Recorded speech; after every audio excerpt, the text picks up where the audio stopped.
What separates you from people in your niche, especially experts who repeat what they hear or read or regurgitate what AI spews out? Today I'm showing you 5 critical things that an expert like you must say and when to say them so that you have instant recognition, just like these folks here.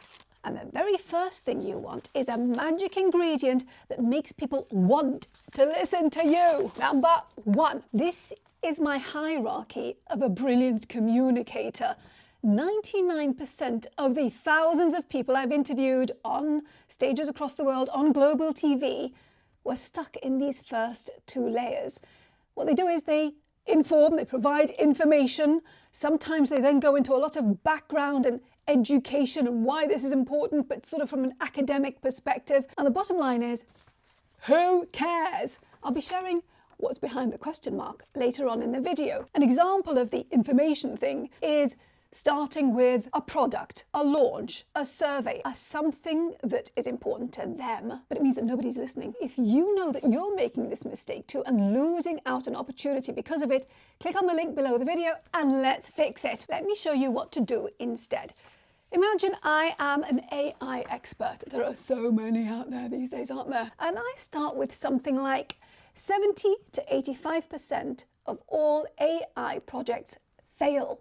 Then I say something like, I've got 15 years working with governments and corporates, and I see the same mistakes happen over and over again.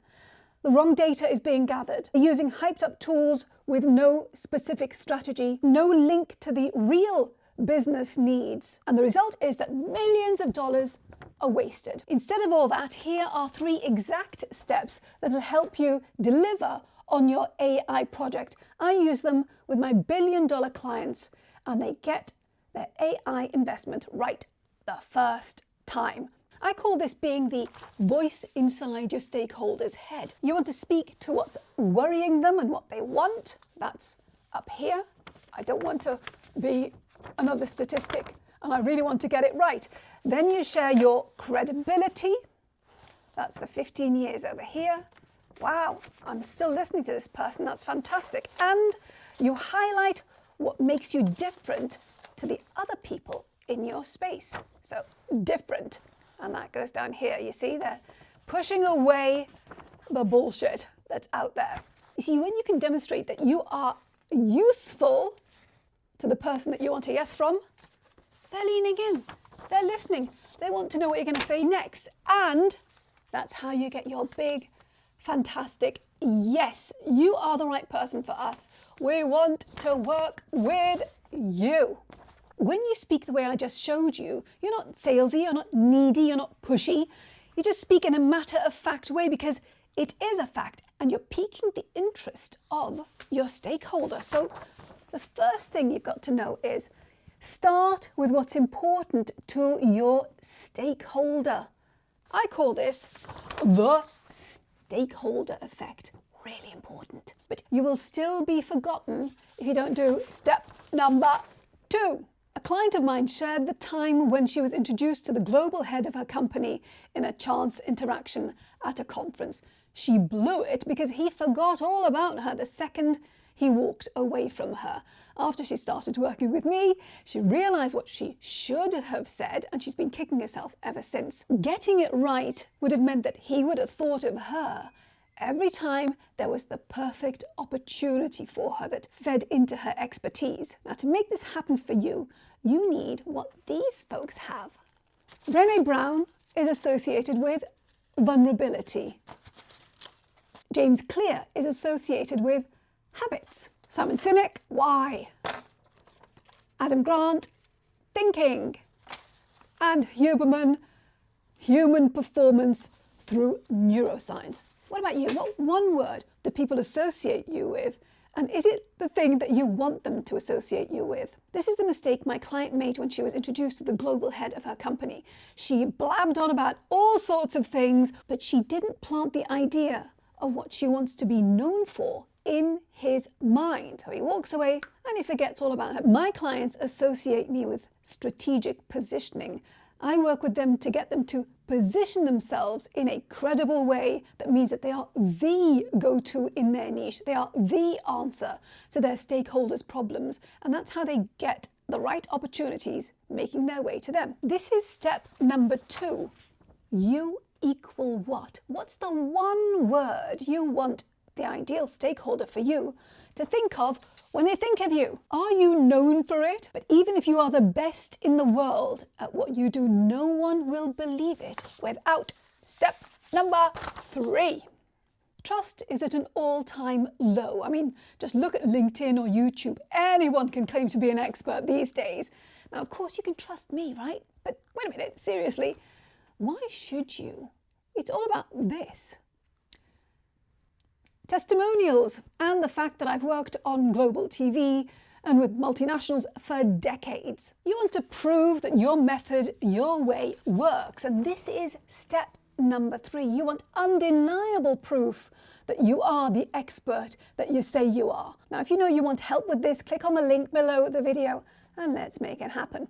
But what if you're just starting out, or you're like me, rubbish at gathering testimonials? Well, step number 4 is your solution, and it's what turned a startup into a multi-billion-dollar empire. Step number 4. Back in 2007, someone called Drew had a software storage company that no one would sign up for. He tried all the traditional stuff, you know, informing people, educating people, posting on tech platforms, that kind of thing.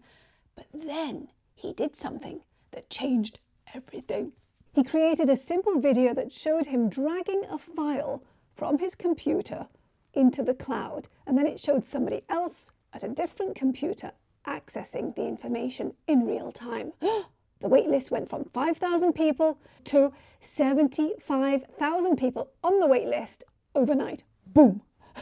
Dropbox was born. If you want to build trust and credibility fast, saying what you can do is one thing, but showing it, now that's on a different level altogether. There are many ways you can do this. For example, if you are in a graph goes up niche, say you help people make more money, then show your client results. You want visual proof that your method works. Or you could show your work. My son is a guitar player, he's a musician, so guess what?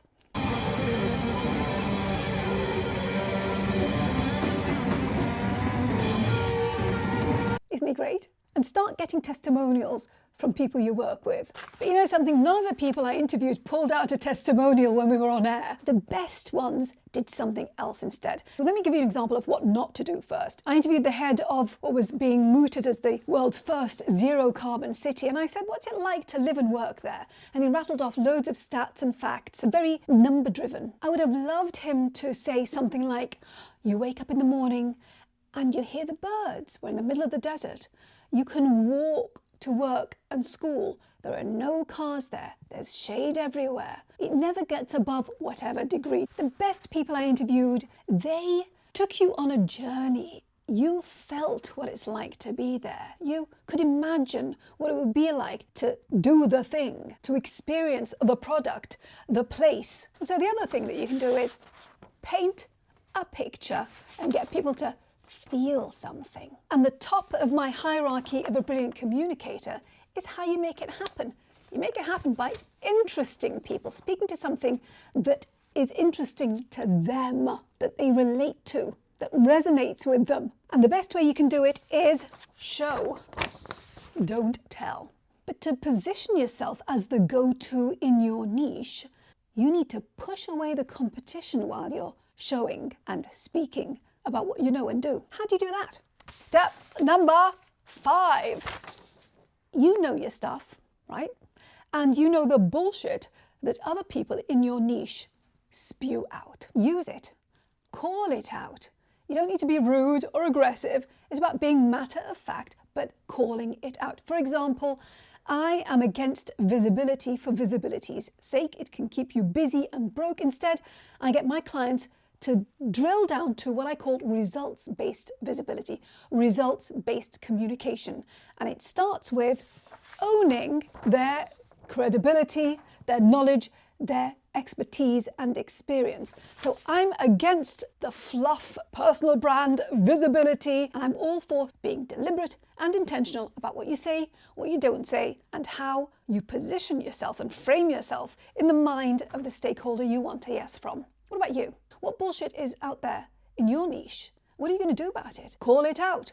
Throw stones at it. I threw stones in the AI example I gave when I called out the hype and the useless tools and the fact that most AI investment fails if it's not done right. The problem is that many people think that doing this means they lose out on opportunity. The opposite is true. You push away the wrong opportunity and you attract the right people for you. You want the right headhunter calling you, the right opportunity to speak on stage because the audience is your stakeholder. If you want to know exactly what to say to make this happen for you, click on the link below the video and let's work together. But it's useless knowing this without being able to communicate with authority and get people to trust you fast. If you want to know exactly how to do this, watch this video next. I'll see you there. Bye.